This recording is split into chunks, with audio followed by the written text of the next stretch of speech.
know what it is. It's your guy, Rhett Butler, and this is that pretty left hook. Hitting you in your goddamn liver, fool, man. You know what the hell it is. I got my man back again, Dorian Price. We not playing with y'all. You know we don't care what's going on. We just saying what the fuck we feel, man. D, I got to talk about this.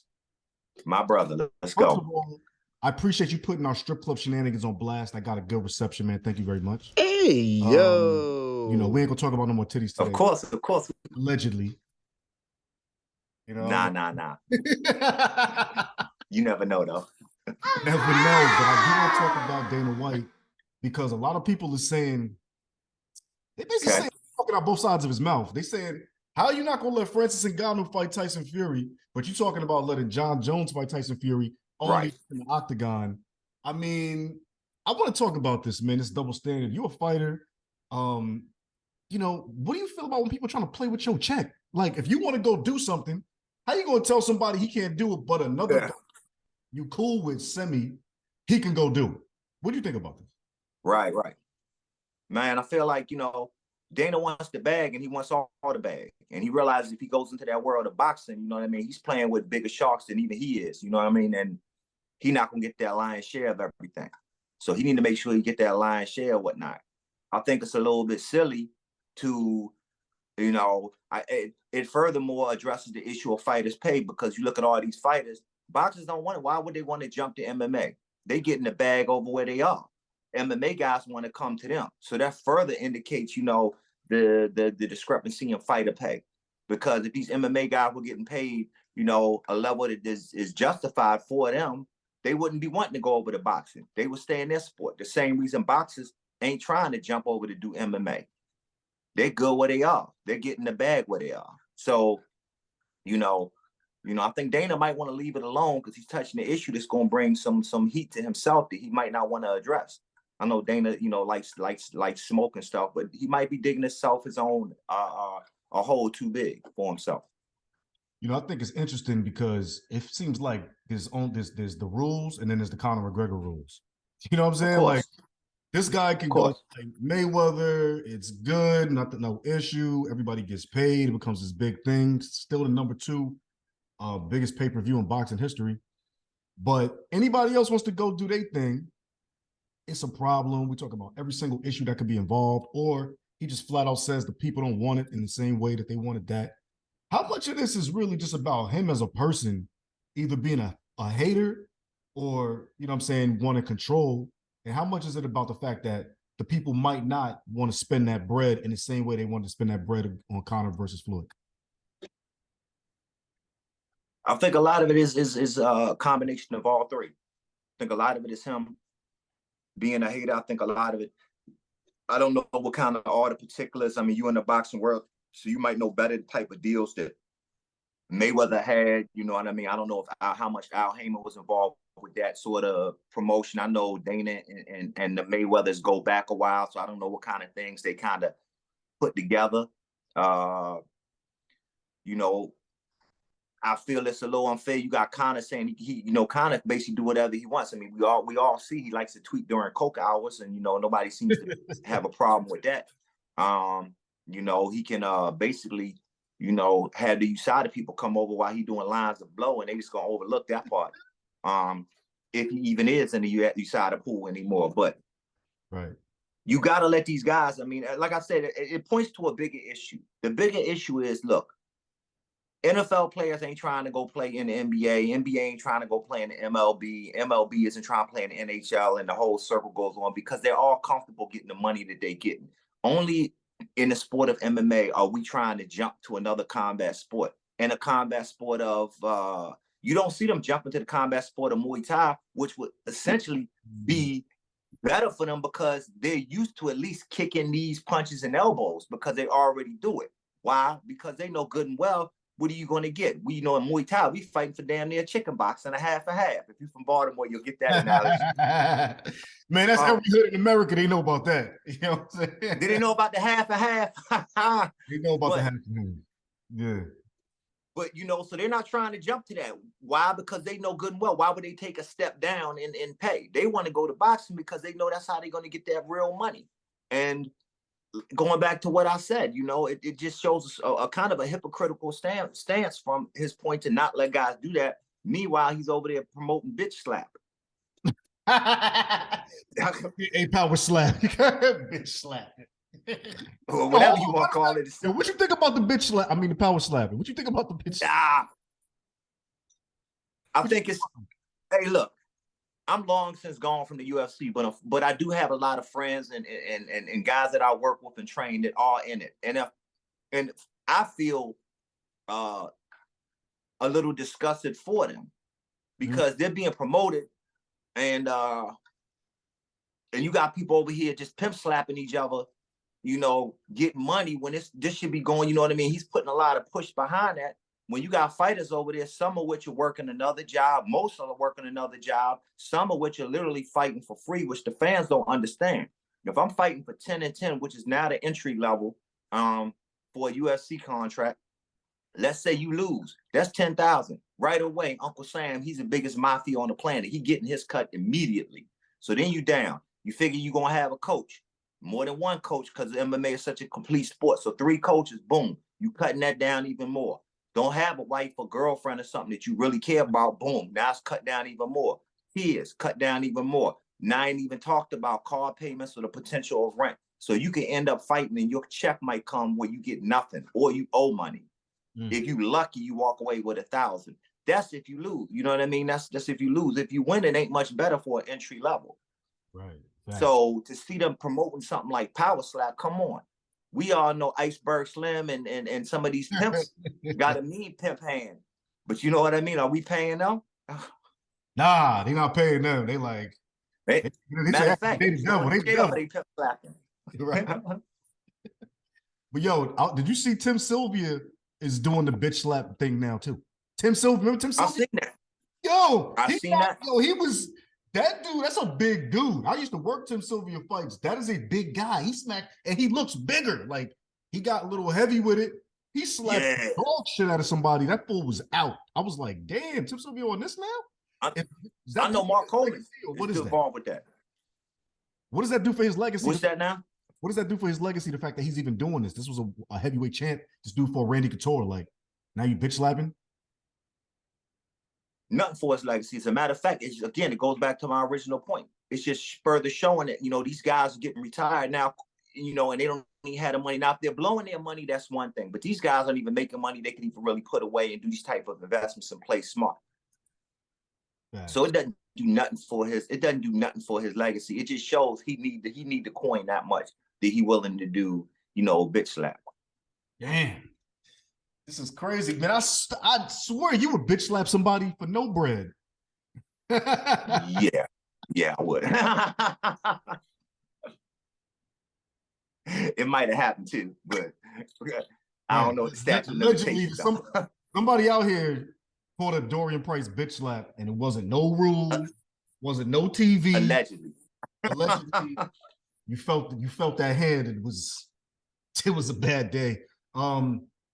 It's funny, man. Karate combat, power slap, whatever. What do you think anybody's gonna jump out there and try to popularize Muay Thai on a corporate level? I know you're probably against that, but do you think there's somebody out there trying to do that and has somebody try to do that in the States? Now, if we count ONE FC, I love what they're doing, and they're trying to bring it to the US. Yeah. And what they're doing is they took if you look at it like what they're doing is they're actually taking a Formula One type model. So Formula One, you had stock car was in the US. And so Formula One was like, all right, we're not gonna be able to break into this US market. So what we're gonna do is surround it. And we're gonna do in a way you guys can't compete with. And what the ONE FC is doing is they're a big threat to the UFC's model. Because the UFC, in order to compete with them, they would literally have to change their model. Because ONE FC has something for everybody. If you're just a pure grappler, you got the pure grappler, some of the best in the world. If you're a pure, you like just the kickboxing, you have that. They're able to clean up some of the best in the world, the Dutch, some of these Europeans. You're a Muay Thai enthusiast, they have something for you. You know, and obviously they have access to the best in the world in Thai boxing. You're an MMA fighter, they have that. And in order for the UFC to compete with them, they literally would have to change their model and start putting these other fights on. But they can't get the best because the best in the world reside in Asia. when it comes to Muay Thai, especially speaking of Thailand. ONE FC has got a lock on that. They're making it more about the sport. They're making it more about the fighters. And it's taking away a lot of the circus show. And their presentation looks like the old Pride because they brought over Matt Hume, and Matt Hume basically brought over a lot of the old Pride people. So they're giving you, when you go, it's like a spectacle, and they're getting people and making people and blowing up the country, man. Like if you look at the guy named Aung Hlaing Sa from Burma or Myanmar now, like he's they built a statue, like he's garnering the people. They're making it about the country, and they're letting people become stars in their country. I mean, I'm willing to go out on a limb and say Aung Hlaing Sa is the Muhammad Ali of, you know, Myanmar. I mean, he is really, and the ONE FC is doing that. They're promoting these people, and they're getting the whole country behind them. And they're making it about the fighters, and they're letting the fighters have their shine. And the UFC right now can't compete with that. And so if they keep coming in, the only thing the UFC has is, I say, their MMA is obviously they're the gold standard for MMA. But in terms of the whole package, right now the ONE FC is on their ass. They better hurry up. And I don't know what they can. I don't know what they can do, because they're gaining a lot of support. And if you look at it like this from a marketing standpoint, they're getting a lot of Asia. So you have China and India. China alone, their middle class is bigger than the entire U.S. population, just their middle class.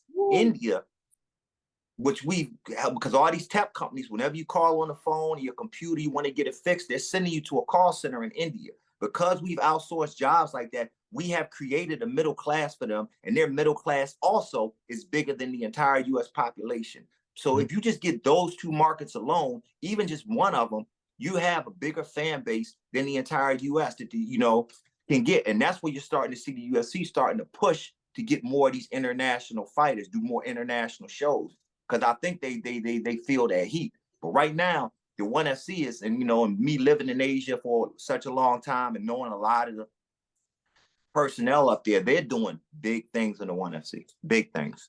Man, that's huge. One thing I always love about what ONE FC was doing, I mean, it's kind of like what Scott Coker was trying to do, but he couldn't really do because he has too many U.S. corporate interests. ONE FC is like, yo, white people, this shit belongs to the Asians. I wasn't even mad at this. They brought in Matt Hume for show. I think they brought in Rich Franklin for a little minute. But at the same time, they was 100% some shit like, yo, martial arts is some Asian shit. This is our thing. Y'all took it away. You're trying to act like the shit came from Iowa or something, just off the strength of the Pat Miletich systems and whatever else. And UFC kind of capitalized on obviously wrestlers and All-American aesthetic. But I like what they doing over there in Singapore, ONE FC, because they really made it about reclaiming something and pride and heritage. On top of all of that, they got a lot of bread over there. They got a lot of bread. I went to a ONE FC fight in Dubai one time with my homegirl, Anna Hulatan, was fighting MMA. And shout out to all the female boxers. She's a former world champion women's boxer that go into MMA, like Clarissa Shields and all of that, because to your point earlier, yo, the women boxers ain't afraid. Like Tyson Fury said, I'm not getting no mate. They like, man, what's up? I done beat these broads over here. Now I'm going to go beat these broads over here. But ONE FC, I like the fact that they are literally like, something? Y'all taking our shit, acting like it's yours, man. We tired of this. Yeah. Speak on it, because, you've been to Asia. Reclaiming it. Do Asians feel like the States or America is trying to act like they invented martial arts or something? No, but they feel like it's like a lot of it is like a circus. It's a circus show. Damn. And that's what they look at it like, because in Asia, there's no need to talk trash. If that's your thing, because they look at you like, what are you scared for? They make it about the fight. I know fights in Thailand. If you miss weight, it's no big deal. Put your damn sauna suit on, run around the parking lot, because they realize making weight ain't part of the show. Like the spectacle. They know you got to make weight. So if it takes your ass to run around the parking lot and come back in there, you're going to make the weight, then you're going to fight, because they know it's about the fight. That's what people come to see. They're not concerned about all the hoop line, the spectacle, all this stuff. They're concerned about how do you perform in the fight. And that's what's important to them. So in their mind, they look at it as they keep in martial arts and they bring back martial arts. That's more of what they're looking at. They feel like as if the U.S. took martial arts away and making it more like a WWE. which for maybe the American fans, there's something to that. But when you see the level of respect and it's not to say the Asians, they don't have trash talking, but they just look at you like silly. Because they're like, why are you talking trash on Tuesday? Y'all ass gonna fight on Saturday. What the hell's going on? You know, you're gonna get all this out your system. Like, what are you scared? And so I think that's the biggest thing that they're doing, and I love what they're doing. I think the UFC has a place, but I think a lot of fighters in the UFC are being forced out of character because you have to talk. Now, there's no more rooms for a Fedor. A Fedor, even when I speak on Matt Brown is a cowboy. He's a family man. He wanted to go in there and want his performance to speak for itself. He don't have a desire to talk trash. He's a business owner. He takes martial arts serious. He knows when he gets in there, you're going to get your money's worth when he steps in there. But because he don't want to dance and jump through all the hoops, it makes it difficult. There's no more room for a Fedor. You know, nowadays you have to, you know, I think Chael Sonnen set the standard, and now it's just gotten carried away where there's a place for it. There's some guys who got the Chael Sonnen thing, and some guys there's a place for the Fedor thing. But now they force everybody into a box, and that's where you get these dudes sounding silly as shit, like they reading from a script. Oh, that's a fact, man. Yeah, and it's funny you said that about the UFC and like WWE, because the people who own the UFC just bought WWE. Yeah. You know what I'm saying? So, I mean, here's my thoughts on that. First of all right, listen, they get into the money. Listen, it is what it is, right? But you already know now, most MMA fighters who looking at Dana saying they're not going to be able to get a boxing bag, they're going to probably try to get a soft landing by selling their character straight into WWE. If they know that they're going to have a pending release or something, or they lose a couple joints, then they're just going to go full Kobe Covington so they could be the heel somewhere. Unless they have mad wins, retire a certain way, and then become the good guy over there in the storyline. But I feel like it was a perfect setup for them to create the fake scenarios that you're talking about. And to be quite honest, I think that a lot of the fans, the line's going to get blurred. And if they get too close to that line, people are going to start thinking that the MMA and the UFC perspective of MMA is going to be fake, bro. That's what I think. I agree with you. I agree. And you opening the doors to a lot of weird stuff going on. The potential of people thinking of rigged fights, the potential of, you know, storyline fights, the potential of more circus show fights. We've already had the CM Punks in there. I think we're going to have more of that. Right. I agree with you. We can't, the lines are going to get, and we're going to start taking away this sort of this pure combat aspect of it. And it's going to start getting real interesting, borderline weird here in a minute. Yeah, speaking about weird, and I got to go there because it's just something I wanted to talk to you about for a while, man.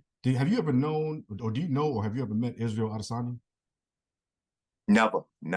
I haven't either. I interviewed him before on the phone, not in person, but I like this guy, right? Like, I like what this guy's doing. I like what this guy represents, but I got two things I don't like. One, you already mentioned. I don't like the fact that he saved Joe Rogan when Joe Rogan said the N-word. We're not giving no passes. Yeah. Izzy. But my second thing with Izzy, man, I got to speak on this. You know what I'm saying? Like, just because we on some chicken boxing and a half right now, man. This guy gets French tip nails, dog. Like, I know a lot of times in the MMA, fools be rocking with the black nail polish and all of that. And I figured I was on some badass shit. I'm going to kick you in the face with black nails. I'm going to punch your face with black nails. All right, whatever. But when you get the French tips, Jon Jones came for him, pause. And my thing with the French tips was like, yo, bro, you reaching, man. Like, I mean, I know you live in New Zealand. I don't know what they do over there. This was a reach. The French tips, it's like I can't save you with that one, dog. Dorian, what do you think about that? I like business. Man, you know what? The reason I like Israel because he dances to his own beat, man. He's not getting pushed nowhere. He not, and I can't really say nothing because, we the older generation. Israel still is. He's a good amount younger than us. I mean, look at these kids now, man. You talking about the young thugs, man. These kids wearing dresses, doing all kind of stuff. And they be the main ones. They'll blow your head off, for real. Word. You liable to get your head blown off by one of these little kids out here in the dress. Like, they out of their mind. And I mean, and so I think it's just the nature of the way the culture is, man. I think the way it's shifted. I mean, I like Israel because, for all it's worth, you know, Joe Rogan, my guy, so you know what I mean. I understand where he was, where that was going with that one. I'm more upset, I'd have to say, if we're gonna go back to that, with Woodley giving Mike Perry a pass. That's a pass I'm not accepting. I understand Joe Rogan was speaking on the story of the great, you know, Charlie Murphy, rest in peace. Right. I understand him saying that. I'm more upset, since we was talking about that, about Woodley, who's a good brother, giving Mike Perry a pass. There's no place for that in the way he was used, the way he was saying it. But back to the Israel situation, I just think that's the culture, man. I think, you know what I mean. Also, he grew up New Zealand, you know what I mean. There's not a lot of, you know, it's not a lot of brothers there. It's not the urban culture in terms of things like that. So I don't think I think his whole thing was trying to fit in as a kid from Nigeria coming over there. And but all in all, I like the fact that he's not being controlled. He say what he want. He do what he want, and he moved to the beat of his own drum. Now, I might not agree with the way he do things because I'm older, but I tell you what, it is refreshing because now everybody look carbon copy. That's a fact. Everybody look carbon copy, and he's setting himself up to get the bag, to do what he want, and to move with the beat of his own drum. You're right, man. I'm not gonna lie. I mean, yeah, because Young Thug is on trial for RICO right now, and he wears a dress. Like, RICO was created in the criminal world for like Al Capone's and John Gotti's and whatnot. Now dudes with dresses that will blow your head off are getting RICO charges. So you're absolutely right. The game is different. You know, they even got me bobbing my head to Lil Uzi Vert. Same energy, dresses and nails and wigs, and I don't know what's happening. Yeah. You know what I mean? But it's crazy. I just had to speak on that. And yeah, shout out to Tyron Woodley. You are the homie. We love you, man. But yeah, we get it. That's your white friend. We understand. But bruh, when the microphone is hot, we ain't feeling that, man. He got to calm all that down. Keep that in the gym or wherever y'all kicking that. Not my business. Yeah, man, the game is wild, man. Like, yeah. It's wild. Like, the game is wild. The fact that we even— it's wild. And I do believe— I like Israel, bro. Like, I ain't gonna lie. This guy, he has what they call moxie. But yeah, he tests my age limit. I ain't gonna lie. He tests my age limit. He do, you know what I mean? We coming up in the 80s. It was different, man. The way Cass was moving. I mean, we couldn't imagine any of them guys, AZ, we couldn't imagine Frank Lucas, we couldn't imagine Frank Math, we couldn't imagine any Rayful, we couldn't imagine any of these guys doing that. Lil Mel, none of these guys doing that kind of stuff. I mean, it was a different era. I mean, going to the rap thing, I will say I do believe, you know, I'm a little conspiracy theory. I do think it's a demasculinization of our community by having them do that kind of stuff. You know, being someone who's very, you know, pro our community. I do think there is a demasculinization agenda in doing that. Because if you look at the type of music that you know is coming up in the 80s, it was a lot of, you know, as the brothers from the Nation of Gods and Earth would say, you know, it was a lot of knowledge of self being spoken. That's right. You had something for everybody. Nowadays, it's a bunch of silliness. Yes, indeed. No, and you can see the influence on the minds. Everyone, you know, about subconscious programming, you can see it on the young minds of the youth. You can see how they act and how they talk, and you know what I mean? The fact that now I'm gonna go here on some controversial stuff. Yeah. Some things I don't agree with. Some of the things I do like what that brother Charleston White is saying when he's out of character. I don't agree with a lot of it, but some of it, he does make some points. Now, I'm not gonna sit here and say I agree with all of it, but there is something about when he said, because he's playing a character. Now, if you catch him out of the character, he does make some good points. Right.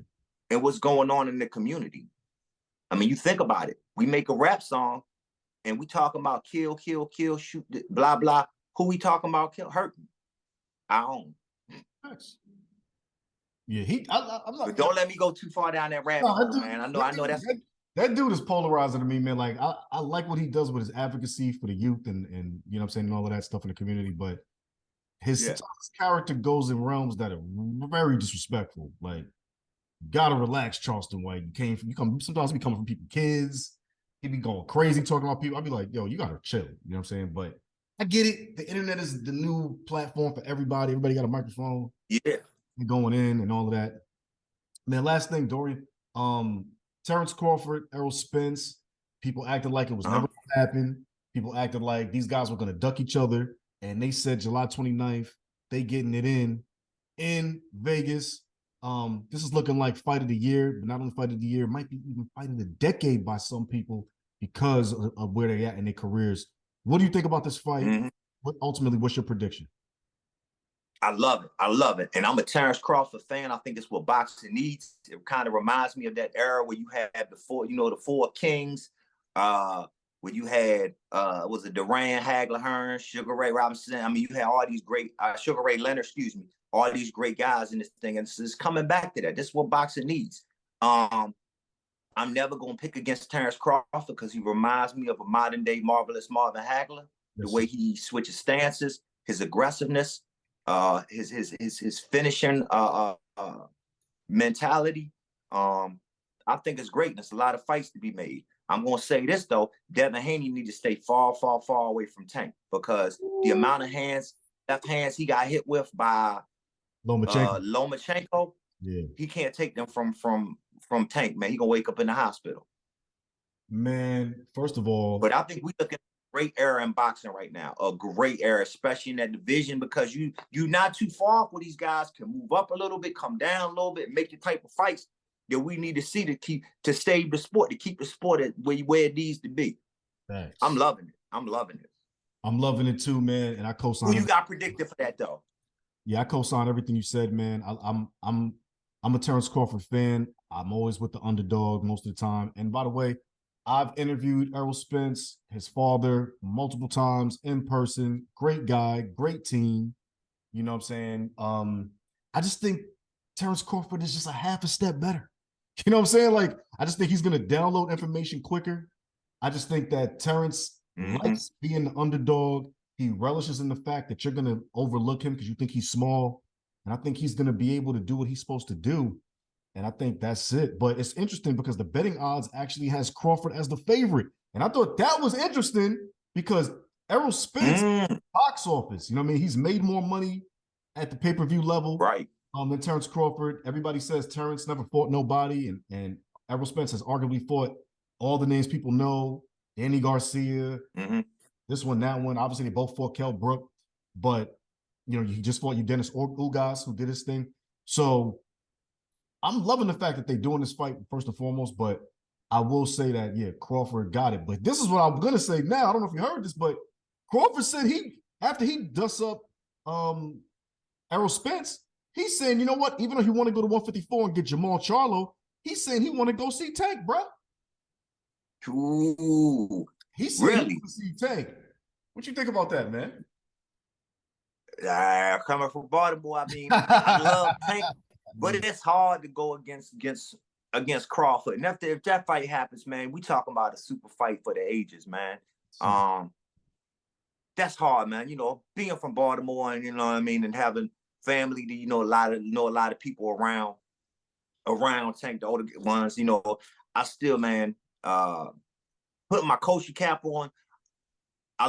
It's hard to go against Crawford, man, what he does. But then again, you know, Tank does have IQ. He has that ungodly power in both hands. So I don't know if I can pick. My heart wants Tank because of what it could do for Baltimore. You know, my coaching cap is kind of leaning a little bit to Crawford in terms of his skills and stuff like that. But either way, I think everybody a fan of boxing, we all win. If that fight happens, we all win. And I agree. And I want to say this: whatever happens with this Errol Spence Crawford fight, I think Terrence Crawford career, regardless, goes like this. He's no longer with Top Rank. He's representing himself. He already said Top Rank is racist and all that, got his walking papers, did what he had to do. So my thing is now, I think everybody who said Crawford don't fight nobody, you're going to have to stop that because I think this is going to be the moment, kind of like when Floyd went from Pretty Boy Floyd to Money Mayweather after De La Hoya, but before that was Savage. I feel like this fight is the one that's going to put Terrence Crawford in a whole nother level. And I think from here, he only fights the Tanks, the Jamal Charles, if he goes up to 54, because he knows now from this point on, you only have to fight guys with those names and then be out. And if you can do what we think, Dude, if he wins this fight, he'll be undisputed champion twice in 2 weight classes. Yeah. And then if he goes up to 54, like he's saying, because him and Jamal been talking crazy, I mean, this kid arguably is, listen, one of my favorite fighters is Andre Ward. I feel like if you're going to have a career in boxing, Andre Ward probably is the career you should follow. Gold medal, no loss, 2 weight class world champ, and left on his own terms. Terrence Crawford didn't take a lot of damage either. Was defensively responsible. And he didn't play the shenanigans game trying to sell personality over substance. He was just a pure fighter. So I feel like Terrence Crawford has the ability to go that route. And I think Errol Spence, quiet as kept, when the tide was looking more like he was that guy, I think he's starting to realize that people are actually thinking he's going to take an L. It's going to be interesting. Hey, I want to say something about the way when you hear a lot of the Dana talk about these guys, we get fights they want to see. Boxing doesn't do the fights that people want to see. I think Paul Malignaggi made a good point. He said even in MMA, the best don't fight the best, because if you think about it, the best in the UFC aren't fighting Bellator, aren't fighting PFL. You're not getting these cross motion, these fights that you want to see. If you're fighting in the UFC, you in the UFC. You fighting in Bellator, you in Bellator. You fighting in PFL, you in PFL. So you're not getting those super fights that we might want to see. At least boxing, you have that sort of a greater ability to do that, because they might all be part of one umbrella in terms of like management or promotional companies. You can still make that sort of crossover depending on, you know, how the split's going to be like that. Right. So I did want to point that out. That's interesting, because there are some fights and Bellator's trying where they're going over the wrist and doing it. I like to see more of that. I like to see these fighters start taking a boxing model. I think that's what's going to make them start getting the money they need. I don't know how they're going to do it or what things it will require. But one, I think that's what's going to get them their pay to increase. And also, I think it's going to give us the ability to see the fights that we are looking for. Yeah, absolutely. No, I totally agree. Yeah, man. Listen, whenever I get with this guy, we just get it in, man. They don't already know. They don't know what's coming. Hell, we don't even know what's coming sometimes. Man, that's what makes it amazing. Dorian, we're going to jump back in this next week. You already know. Yes, sir. Man, y'all can catch Dorian Price here at all times. Dorian, where can they find you out on social media, baby? They can find me at I got Instagram at Coach Dorian Price. Twitter, I ain't got. TikTok, I ain't got. Facebook, Dorian Price. And all the other stuff, I probably ain't got that either. Because I'm just working my way in there. I come out the jungle, man. You know, I'm trying to get civilized here. You know what I'm saying? We ain't doing no TikTok dances over here, man. That's for you clowns, respectfully. Yeah, man, at Ready Butler. Shout out to the whole Up On Game familia, my man Vito, Blanco, Cardo. You know what I mean? Of course, the big homie, LeVar Arrington. You know what it does, man. Check me out. Brady Quinn, 2 Pros and a Cup of Joe with LeVar Arrington, Brady Quinn and those guys. Also, LeVar Arrington, Plaxico Burris, TJ Housh, over there on the Up On Game show on Saturdays. It's all about Fox Sports. It's all about Up On Game. It's all about iHeart. Since you've been blessed, see you next week, folks. Yeah. Salute.